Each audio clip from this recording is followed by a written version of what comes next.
Proverbs 14:10.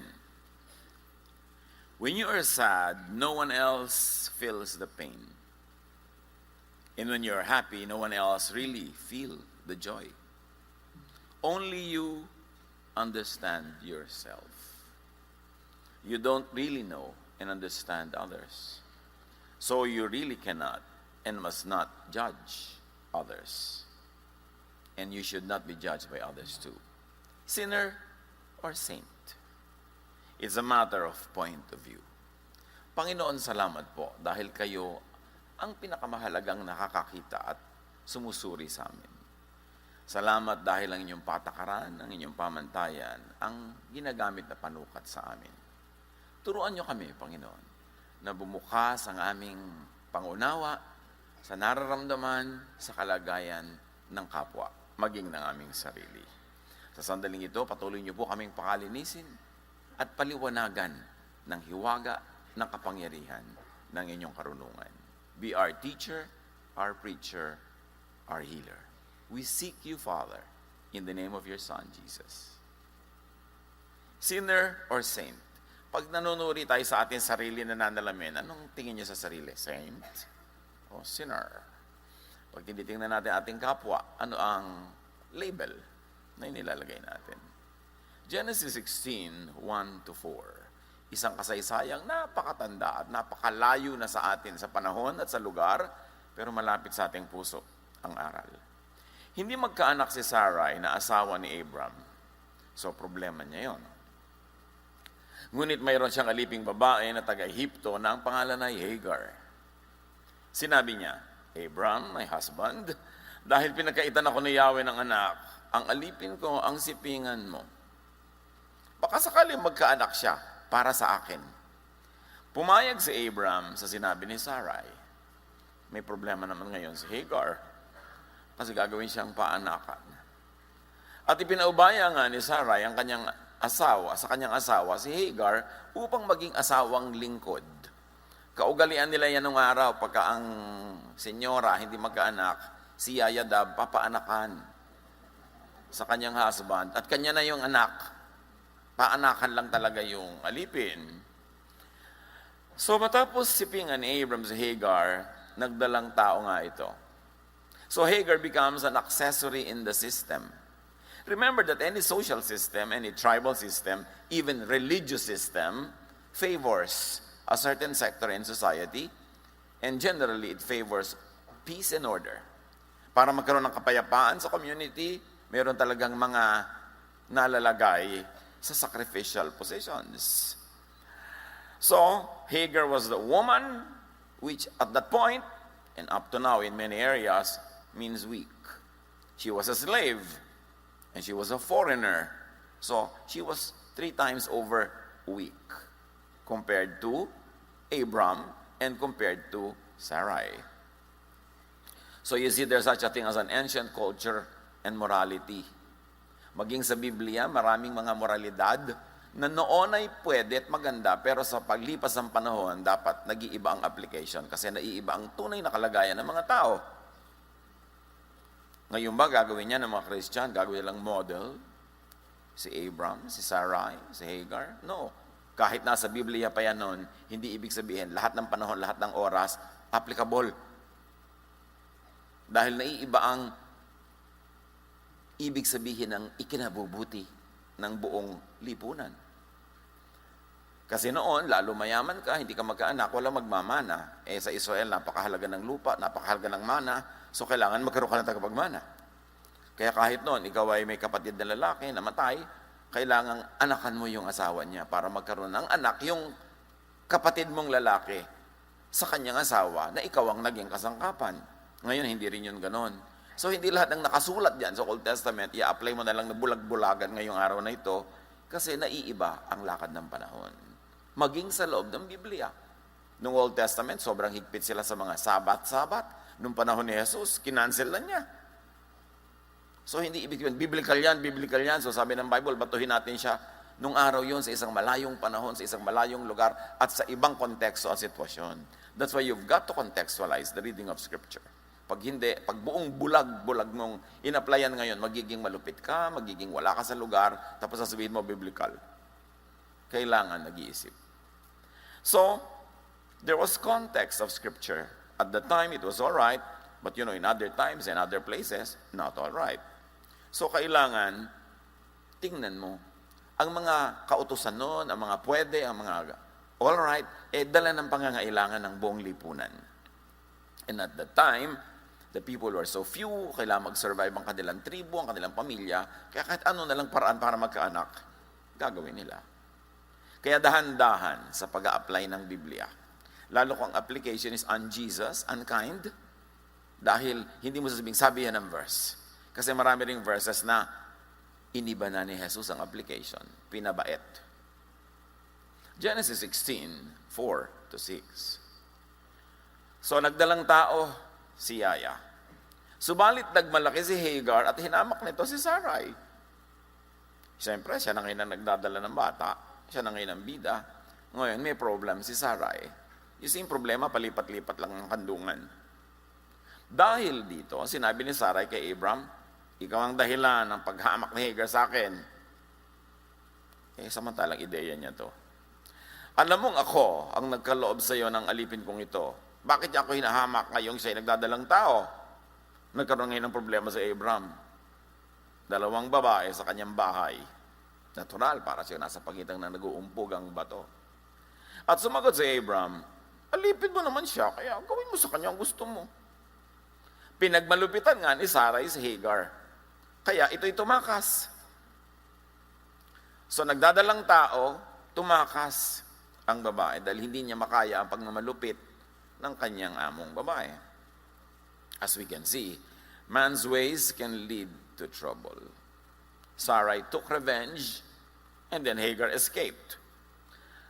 Lahat sila may dahilan why they did what they did. May kanya-kanyang pinanggagalingan ng kanilang pangangatwiran. May kanya-kanya silang justification of what they thought of and did. So sinner or saint. Who can tell? Hindi mo pwedeng husgahan isang taong nalulunod, nakakapit kahit sa ano na lang para lang siya mabuhay. Family troubles and family jealousies became the fruit of what they did. Can you imagine 2 women and 1 man? Kahit ngayon, laging yan ang laman ng teleserye. At laging ang tanong ay, sino ang tunay na ama ng bata? 1 taon mong panonoorin, samantalang 1 taon na nang alam na alam kung sino naman. Yun lang mga karakter doon sa kwento ang nagmamaang-maangan, kunwari hindi nila alam. Kumita sila, naubos ang oras mo, kaiiyak. At sa galit mo sa kontrabida, di ba? Ba't mo gagalitin ang sarili mo na 1 taon para lumigaya ka lang doon sa last na palabas? So, may problema because there was a coming stepson, a husband, a wife. There was another woman, a child not of the legal wife. This is trouble. At kung aamoy nyo ito sa inyong buhay ngayon, kaya tayo nag-uusap. Kasi buhay din natin ito eh. Buhay-buhay din natin yan. So there was a conflict. And in this conflict, every person is a saint sa tingin niya. And every person na kalaban niya is a sinner sa tingin niya. Kanya-kanyang pagtingin, kanya-kanyang manukat. Genesis 16, 7-11. Sinalubong siya ng anghel, itong si Hagar na nasa desert, ng anghel ni Yahweh sa tabi ng isang bukal sa ilang na malapit sa daang patungo sa Shur. Hagar, alipin ni Sarai, saan ka nang galing at saan ka pupunta? Tanong ng anghel. Tumakas po ako sa aking Panginoon, ang sagot ni Hagar. Sinabi ng anghel, magbalik ka at muling magpasakop sa kanya. Pag ginawa mo yan, mga anak mo ay aking pararamihin at sa karamihay di kayang bilangin. Di na magtatagal, ikay magsisilang, Ismael ang sa kanya ay iyong ipangalan sapagkat dininig ni Yahweh ang iyong karaingan. At pinaniniwalaan ng marami at na maging kaapu-apuhan itong si Hagar ay ang mga Arabo ngayon, at ang naging kaapu-apuhan itong si Sarah ay ang mga Israelita ngayon. Kaya hanggang ngayon, maraming hidwaan. Ang pinagmulan, 2 bahay bata. So nagkaroon ng problema ang pamilyang ito dahil pinakialaman nila ang Diyos kung paano magkakanak. There's an important insight here. The Lord found Hagar in the desert, which means the Lord was with Hagar too. Mga number 1, na hindi only 1, si number 2, mahal din ng Diyos. Ikaw lang nagagalit sa Kanya. Pero ang Diyos, minamahal niya lahat ng tao. Lalo't ang taong yun ay biktima lang naman ng mga pangyayari at hindi naman niya talaga binalak at sinadya ang naganap sa kanya. Na pag binasa mo ang slam book niya nung siya nasa elementary grades noong 1964, sa ambition niya, hindi naman niya inilagay na to be number 2. Wala namang babaeng nag-ambisyon yan, di ba? Lahat ang ambisyon pumarada sa simbahan na 5 metro ang haba ng belo. Pero hindi lahat nangyayari yon. Kanya-kanya tayo ng mga nakadapaan, natisuran, at ang lahat nasusugatan. So the Lord was with Hagar too. That's the important point. At sabi niya, go back and submit to her. This, of course, reflects the values of the time na hindi masyadong mahalaga ang personal na damdamin mo noon, hindi masyadong mahalaga ang iyong human right, ang mahalaga order in society. Because a tribe as small as theirs cannot afford to be divided. Families cannot afford to be divided, so people are mandated to submit to authority for the sake of unity because they have to survive. Iba nung araw. At sabi naman niya, I will bless you. Sabi ng tinig mula sa kalangitan. So the Lord hears even Hagar's. It was not her choice. There were powers beyond her that made her become like what she was. And the Lord is the Lord of repair. Nire-repair niya ang lahat. Sa niya, nagkaroon kayo ng mga broken relationship, nagkagulo kayo, pupunta ka sa desert, mamamatay ka lang dyan, mamamatay ang bata sa sinapupunan, bumalik ka na lang. Yun ang pinakamagandang gawin ngayon, given all the limitations that are around you. The Lord works in whatever level people are. Kaya ikaw si number 1, kaya ikaw si number 2, kaya ikaw si number 17. No? Alam ng Diyos ang iyong kalagayan at huwag tayo magtaka na uunawaan niya tayo. Lalo ang ating pagiging biktima ng mga kapangyarihang higit sa atin. So the Lord is wherever people are, in ideal situations, which is rare, in normal situations, which is the majority, kaya nga norm, hindi normal, wrong ha. Norm, ibig sabihin lang, yun ang marami. And even in acceptable situations, in non-normal situations, in unacceptable situations, even in detestable situations, ang Diyos ay para sa lahat. Parang nasa ibabaw ka ng bundok, kasama mo ang Diyos, nahulog ka sa medyo bangin number 1, nandun pa rin ang Diyos. Nalaglag ka pa sa bangin number 2, nandun pa rin. Magkakaloob-loob ka na ng kaila-ilaliman, nandun pa rin ang Diyos. Dahil ang Diyos ay para sa lahat. Lahat ay inaabot ng Diyos.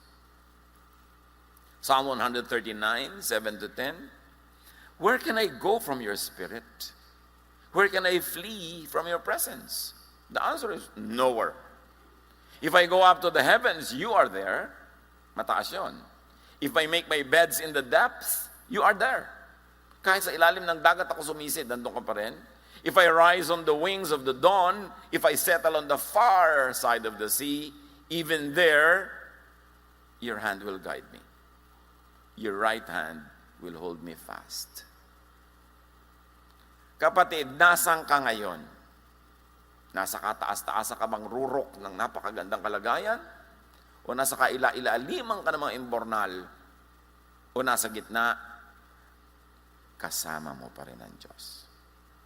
Kita ka niya, alam niya ang kalagayan mo, kaya dapat pumanatag ka, magtiwala, at maghintay ng pagtapik niya sa iyo, pag-akay, at pagbangon niya sa iyo. Gawing team song dapat, ng mga sawi, ng mga ligaw, itong ganitong mga bagay. Ang sinabi ng Psalm 139, 7 to 10. Maging na mga takas, tulad ni Hagar. Ano bang tinatakasan nyo sa buhay? May kanya-kanya tayong tinatakasan, iniiwasan. May kanya-kanya tayong liwanag na iniiwasan nating tayo'y tamaan dahil meron tayong mga itinatago. Pero sa Diyos walang dilim, kita niya ang lahat. At alam natin, kahit ang araw, yung liwanag, yan ay disinfectant, nakakagamot, vitamina, pampalakas. Get out into the light because God is light.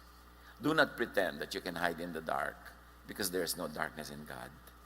And that light in God is not judgmental, it is healing.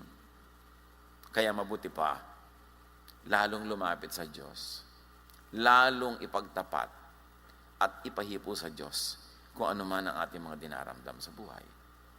Genesis 17, 15 and 18. Sinabi pa rin ng Diyos kay Abraham, dahil si Sarai ay ibe-bless niya, hindi na Sarai ang itatawag mo sa iyong asawa, kundi Sarah, sapagkat siya ay nagpagpapalain ko. Magkakaanak ka sa kanya, at siya ay magiging ina ng maraming bansa.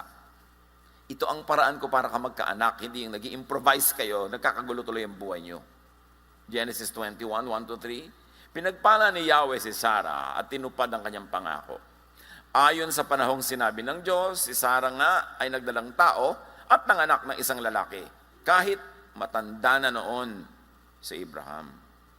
Isaac ang ipinangalan ni Abraham sa kanyang anak. Genesis 21, 8-10. Lumaki ang bata. At nang ito'y awatin, nung tigilin sa pag-breastfeed, nang ito'y awatin, naghanda ng malaking salo-salo si Abraham. Minsan, nakikipaglaro kay Isaac si Ismael, so dalawang anak na itong nandun, ang anak ni Abraham kay Hagar na taga-Egypto. Nang makita ito ni Sarah, sinabi niya kay Abraham, palayasin mo ang aliping yan at ang kanyang anak. Sapagkat ang anak ng aliping yan ay hindi dapat makibahagi sa mamanahin ng anak kong si Isaac. Kita itong babaeng ito. Pakana niya na magkaanak siya through Hagar. Ngayon nagkaroon na siya ng through her own womb. Gusto na niyang dispatchahin na mag-ina. Naiba siya.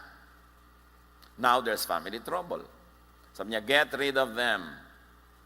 Ang issue, inheritance. Mana-mana. The Jewish scriptures, laging agawan sa lupa. Pag binasa nyo yan. Kaya hanggang ngayon, agawan sa kabrasong lupa. Napakatanda ng pinagmumulan ng mga hidwaan na ito. Genesis 21, 11-13. Labis itong ikinalungkot ni Abraham sapagkat anak din niya, si Ismael. Ngunit sinabi ng Diyos kay Abraham, huwag kang mag-alala tungkol sa mag-ina. Sundin mo na ang gusto ni Sarah. Again, sabi ni Sarah, kakampi ko ang Diyos.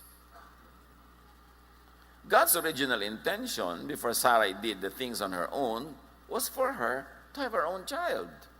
Except nakialam siya, nainip, gumawa ng sarili niyang paraan. And this distressed Abraham because he had a father's heart. Hati ang loob. But don't forget, ginagawa ni Sarah ang gawa niya kasi she had a mother's heart. Tunggalian ng mga kanya-kanyang damdamin. At sabi ng Diyos kay Abraham, for whatever it is worth, sabi ng Diyos, listen to Sarah. Ibig sabihin, paghiwalayin ang dalawang ina, paghiwalayin ang dalawang anak, yan ang kapayapaan.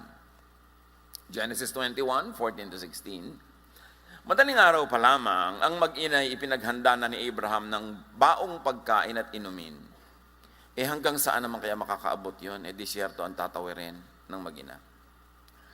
Ipinapasa ni Abraham ang mga ito kay Hagar at ang mag-ina ay kanyang pinaalis. Kawawa ang babae. No? Sad. Sino ang sinner ngayon? Sino ang saint? Palipat-lipat, di ba?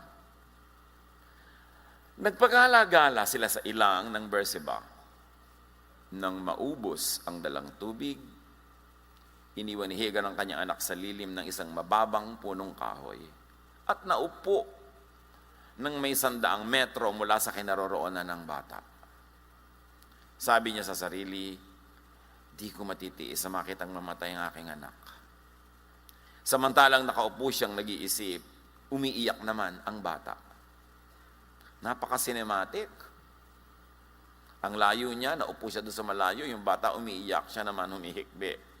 So, sino ang saint? Sino ang sinner? Sad parting. Marami mga batang ganito sa ating buhay, mga kapatid.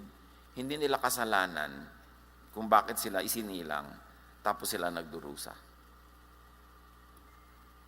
There was a sad parting, and poor Hagar and poor Ishmael had to be left to the elements for the sake of social order. They were in the desert, which meant hopelessness, extreme difficulty. And Hagar sobbed and sobbed and sobbed. Yung hikbi, mas malungkot yun kaysa sa kagulgol. Kasi yung hikbi, pinipigil-pigil mo pa. So may pagpipigil pa. So this was sobbing in despair. Mga kapatid, ito ang buhay ng mga second families. Ito ang buhay ng mga outsiders, ng mga mistresses, ng mga children out of wedlock. Be sensitive if you are privileged and blessed enough to be the legal wife, to be the legal children. Be sensitive to those who are less privileged than you. Kasi ang buhay ng mga ganitong uri ng ina at anak, ang daming pagpapalayas na nararanasan. Minsan, sariling magulang pa nga nila nagpapalayas Ang daming pagtatakwil na hinaharap, ang daming disyertong tinatawid, at ang daming hikbi, mga impit na iyak na hindi maibulalas at maihagulgol, kasi parang pati pag-iyak, wala kang karapatan dahil ganyan ka. Napakarami mga tinitiis sa pagkutya, mga kantsaw, na hindi naman nila inibig at pinlanong mangyari. At pag Noche Buena, siyempre wala sa kanila si Abraham. Ang Christmas dinner nila, December 15. Ang Valentine's dinner niya, January 24. Itong mga Hagar, walang kasama yan. Hindi niya kasama ang pag-birthday nung lalaki. Di ba? Mga 1 week before or after siya. Huwag tayong mapanghusga sa ganito mga kalagayan. Marami silang pinagtitiisan na hindi naman nila inibig at inilagay sa kanilang slambok. Genesis 21:17-20. Narinig ng Diyos ang iyak ng bata at nagsalita siya mula sa langit, ang anghel ng Diyos. Hagar, anong bumabagabag sa iyo? Huwag kang matakot. Naririnig ng Diyos ang iyak ng iyong anak. Lapitan mo siya at patahanin. Gagawin kong isang dakilang bansa ang kanyang lahi. Naawa ang Diyos. Pinagliwanag ng Diyos ang paningin ni Hagar at nakita nito ang isang balon. Pinuno niya ng tubig ang dalang sisidlan at pinainom ang bata. Hindi nga pinabayaan ng Diyos si Ismael, ito'y lumaki sa ilang ng paran at naging mahusay na mangangaso. Nakakahilam ang luha. Kaiiyak niya, hindi niya nakikita yung balon meron pala. Pag nag-focus ka sa yung sadness, sa yung drama, maraming blessing na pwedeng hindi mo makita. Kaya sabi ng Panginoon, pahirin mo yung luha. Isipin mo may Diyos. Mahal ka rin ng Diyos. Ang anak mo, mahal din ng Diyos. Ang Diyos ay para sa lahat. At dahil doon, nakita niya yung balon, nakaigib siya ng tubig, napainom ang bata, nabuhay, nakatawid sa disyerto. Ano man ang disyertong dinadaanan nyo, makakatawid kayo dyan. Hindi kayo pwede magtagal dyan because nothing is permanent. Wealth or health, sickness or poverty, gumugulong ang buhay. Lampasan nyo lang. Huwag kayong bibigay sa disyerto. May mga balon dyan. Kailangan lang imulat ang mata. So God saved mother and son from death. And God was with Ishmael as he grew up, kahit siya out of wedlock. God hears even and especially disadvantaged children. Hindi nila pinili na mapanganak sa ganong sitwasyon. Huwag silang ating pagbayarin. God calls even Hagars from heaven.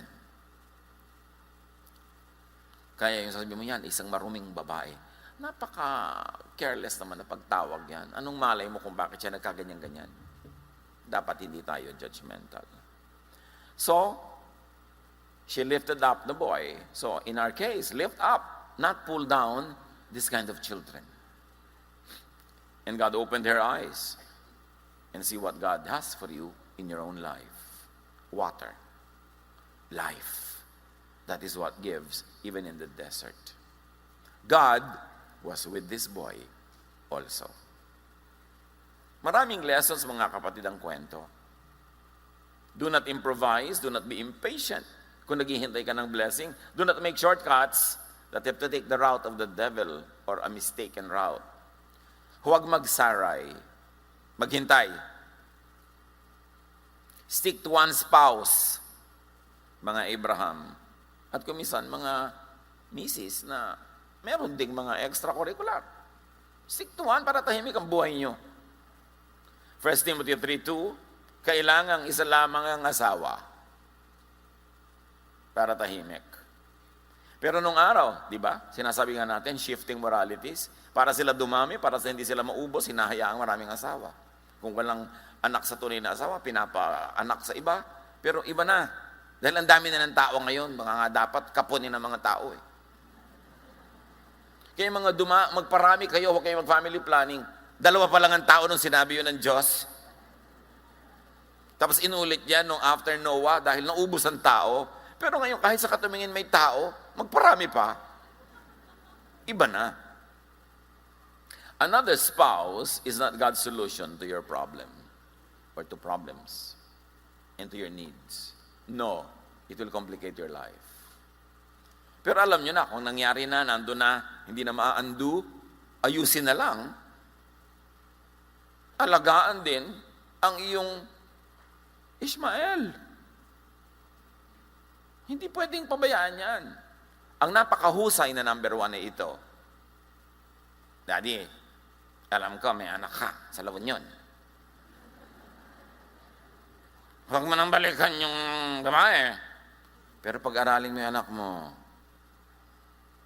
bigyan mo ng sustento, anak mo yan. Ang husay na babae nun. Yung hindi niya paghihigantihan yung bata, kasi hindi naman yung bata ang nakahati niya. Pagpapalain kayo ng Diyos kung gagawin niyo yan. Sa mga Ismael ng inyong buhay. Hindi pag nakita mo Ismael, gusto mo laburakin ng mukha, Ismael ka, dapat hindi ganon.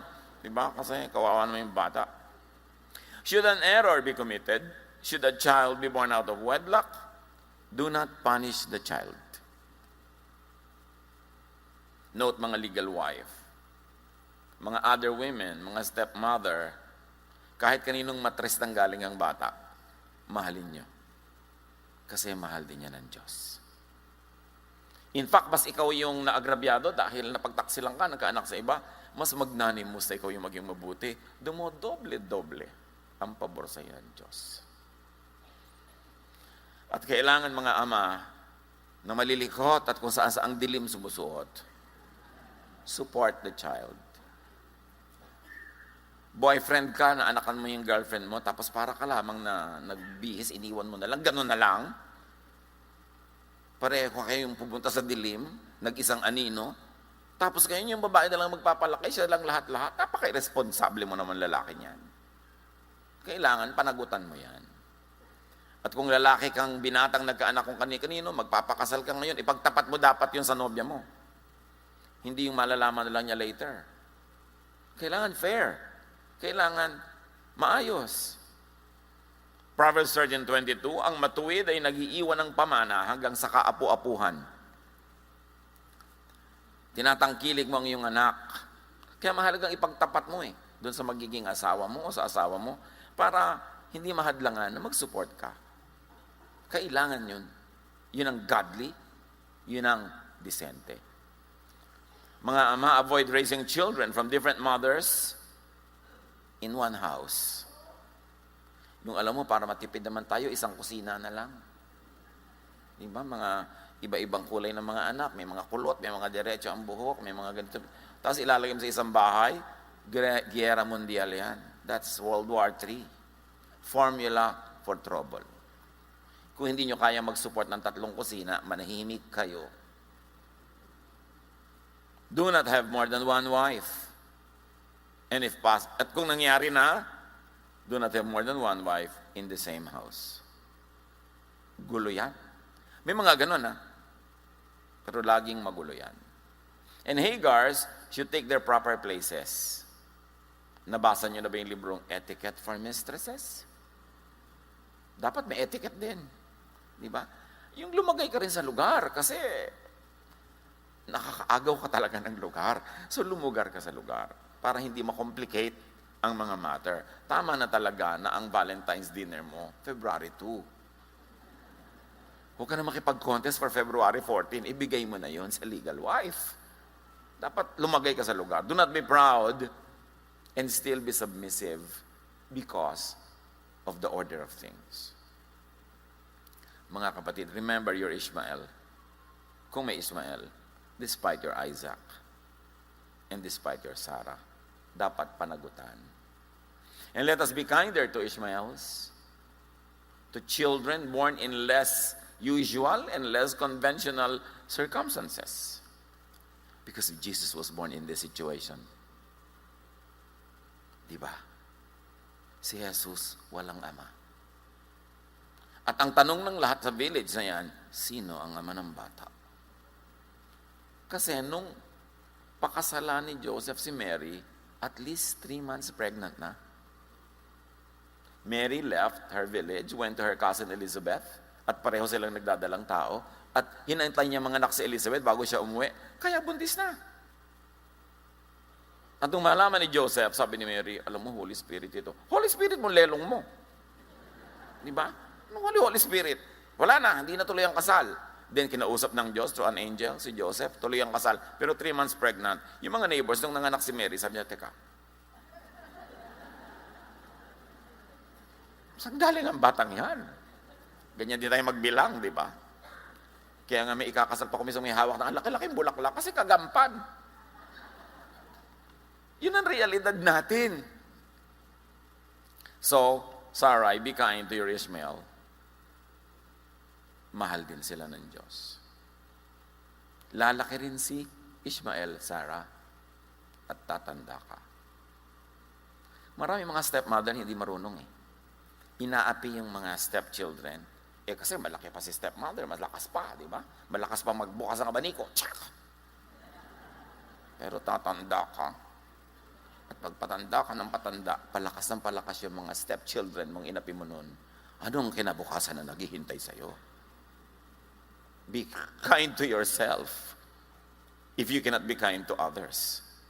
Be wise if you cannot be loving. Huwag kang mang-aapi ng bata. Kahit sinong bata. Kasi nakatingin sa iyo ang bata, kahit maliit yan, pero sabi ng isip niya, babangon ako at dudurugin kita. Bukas, luluhod ang mga anghel, ang mga tala, etc., etc. So be wise. Sinner or saint ba si Sarah?